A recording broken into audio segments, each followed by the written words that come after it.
This is Lunchtime Agenda. Hello and welcome to Lunchtime Agenda. I'm Laura Jays, and today the Treasurer is being forced to defend the equity and the fairness of the government's budget once again. This is after figures released under Freedom of Information show low-income households are bearing the brunt of the cuts. The figures you can see here, well, Joe Hockey says these numbers are misleading and don't take into account the entirety of the budget and low-income exemptions. It fails to take into account pensions, which is not included in that table, which are a substantial payment. It also fails to take into account the massive number of concessional payments, such as discounted pharmaceuticals and a range of other things, discounted transport, discounted childcare that goes to lower income households. So the information as presented is deliberately misleading, and it does not represent the true state of affairs. But the Shadow Treasurer says the reality is much worse than those figures suggest. He argues the disparity would be much worse in the outer years because the debt levy is only temporary, but the cuts to family tax benefit are not. The numbers also don't take into account the Medicare co-payment and the fuel excise. This glass-jaw Treasurer saying these figures are wrong. Well, they're not the figures of Fairfax, they're not the figures of the Labor Party, they're the figures of the Australian Treasury.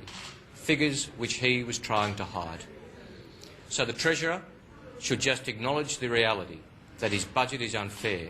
He should acknowledge the facts that the Treasury figures show his budget is unfair, and he should admit that he's got this budget fundamentally wrong.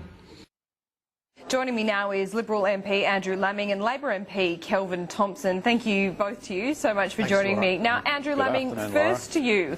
Let's have a look at these figures. These figures seem to suggest that the budget is unfair. How do you argue against that?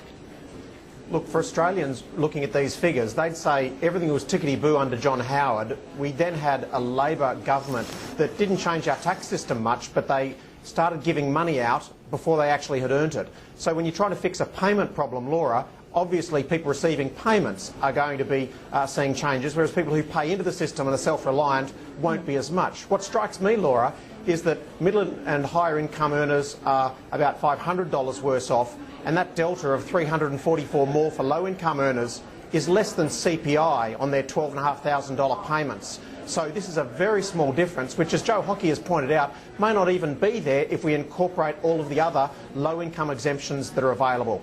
Kelvin Thompson, I'm sure you see this differently. Well, Laura, this is a fundamentally unfair budget, and the Treasury figures give the game away. They make clear that for low-income families, an average low-income family, they will be $844 a year worse off as a consequence of this budget. And when Andrew says this is a small amount, I remind you of all the song and dance that the Liberal Party has gone on with concerning the carbon price, claiming that it will benefit households to the tune of $550 a year. Now, that claim itself is full of holes, but nevertheless, even taken at face value, it is much less than low-income families will be forced to lose as a consequence of this budget, and these figures themselves don't take into account the impact of the co-payments, the payments which the government is proposing for people who want to visit the doctor. Yeah, that's right. Andrew Laming, is there an argument here that, in fact, if it was really fair, this budget, well, the debt levy wouldn't be temporary at all, it'd be permanent? Well, of course, anyone who's going to be $1 worse off will make the argument that it's an unfair budget, Laura, but in reality we're fixing a Labor problem. We didn't wake up this morning deciding we had to change the Australian payment system. We have $25,000 per person of debt. We have $1 billion a month that should be being spent on Australians that aren't, and this is the problem this government is determined to fix. Now, as I've said again, we know that most low-income families are receiving on average over $12,500 a year. Our pension payment system amongst the most generous and well-targeted in the world, and this delta between what everyone chipping in $500 and this extra $300, which probably isn't there when you add in the concessions that are available to low-income earners, just shows that every Australian is putting their shoulder to the wheel. It won't be easy. It won't be painless. But what's clear to me here is that everyone is sharing the load. You still have to convince the crossbench and really the public on this, though. But Kelvin Thompson, to you, we've seen that the Treasurer Joe Hockey has met with one of the crossbenchers today, David Leinhelm, and David Leinhelm has made one suggestion. This comes to the pension, and he says that any asset test for the pension should include the family home, and the government should be facilitating a reverse mortgage market. What do you think about that? That is a completely inappropriate suggestion, Laura. I've got many constituents who came to Australia after the war and bought a home in Pascoe Vale or Coburg, and over the years they have seen their homes appreciate in value very greatly. But all they want to do is to go on living in their homes in retirement the same way that they've been able to do in years gone by. It would be grossly unfair to them to include the value of the family home in the assets test, and the government should take no part of it. I point out to you that it's not just one but two boys in the crowd today pointing out that this budget emperor has got no clothes. We had the Liberal Senator Dean Smith talking about the paid parental leave scheme and how that gives the lie to the idea that we've got any kind of budget emergency. And we've also got the Liberal MP George Christensen saying that pensioners should be exempted from the $7 payment to visit the GP. Andrew Laming. Andrew Laming, as a doctor by trade, can you see how there's inequity in this Medicare co-payment? Do you at least see that pensioners should be exempt, or to see a specialist that should be exempt? Is there room to move here for you? Well, it's not a matter of me moving. Obviously, I'm interested in ideas, proposals, hearing what the AMA has to say, but I'm also mindful that 2/3 of all the Are you open to those items, ideas? Are you open to that idea of exempting pensioners, though?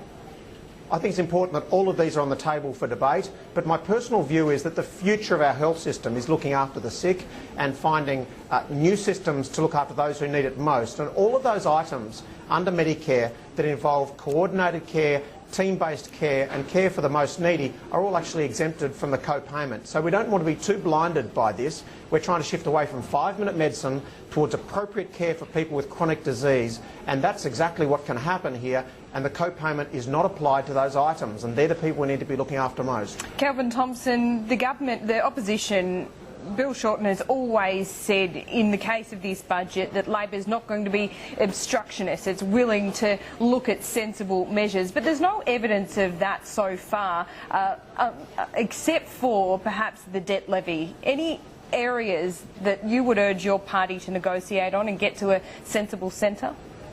Well, the measures that we've been talking about here, Laura, are measures which amount to theft from pensioners, from students, from the unemployed, and Labor will not be driving the getaway car.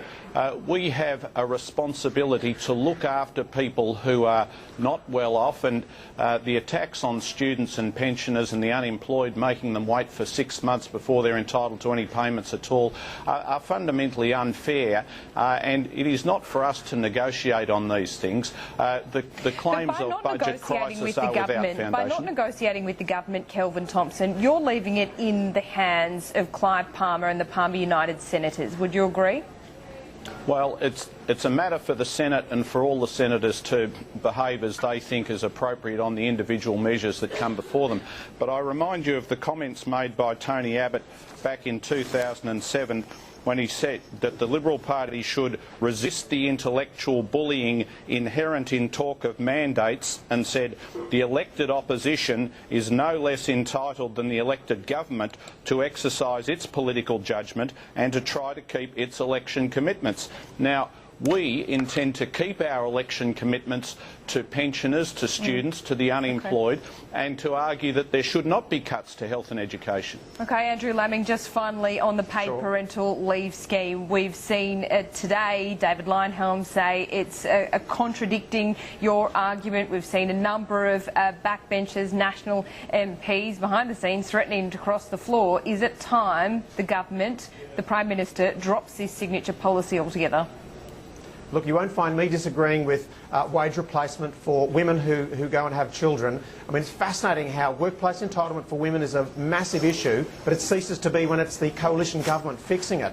I don't hear Labor saying that we need to change all of our sick and annual leave payments back to the minimum wage, but it's okay to enforce that on young working women. Look, forget the 2% that earn over $100,000. 81% of working Australian women are earning more than the minimum wage, and they don't deserve to be discounted when they have a child. They have a mortgage to pay, and we are just coming in line with the rest of the world. It's just Labor that doesn't get it.